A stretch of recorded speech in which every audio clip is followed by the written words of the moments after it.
যুক্তরাষ্ট্রের president Donald Trump স্বাক্ষরিত একটি নির্বাহী আদেশের উপর ভিত্তি করে মুসলিম প্রধান বা আরব দেশগুলোর নাগরিকদের ওপর নিষেধাজ্ঞা পুনর্বহালের আশঙ্কা করা হচ্ছে।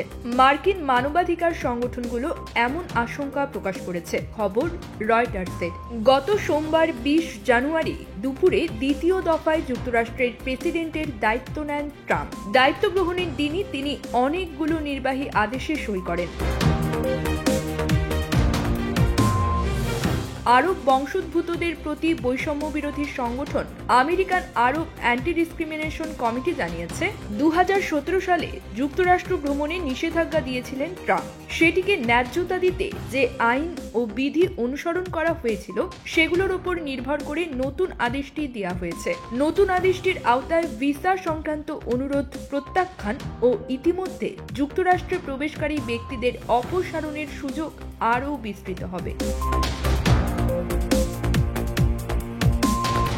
গত সোমবার উল্লিখিত নির্বাহী আদেশটিতে সই করেন ট্রাম্প। এর মধ্য দিয়ে যুক্তরাষ্ট্রের বিচার, গোয়েন্দা ও স্বরাষ্ট্র বিষয়ক শীর্ষস্থানীয় কর্মকর্তাদের 60 দিনের সময়সীমা দেয়া হয়। যেসব দেশের যাচাই বাছাই ও তল্লাশি করার প্রক্রিয়াটি ত্রুটিপূর্ণ সেসব দেশ এই সময়ের মধ্যে চিহ্নিত করতে হবে। সেসব দেশের নাগরিকদের যুক্তরাষ্ট্রে প্রবেশের উপর আংশিক বা সম্পূর্ণ স্থগিতাদেশ জারি করার জন্য এই প্রক্রিয়া চালানো হবে।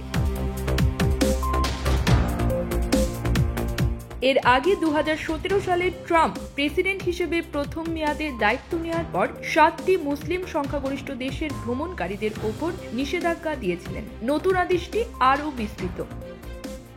News desk, beach Bangla 24।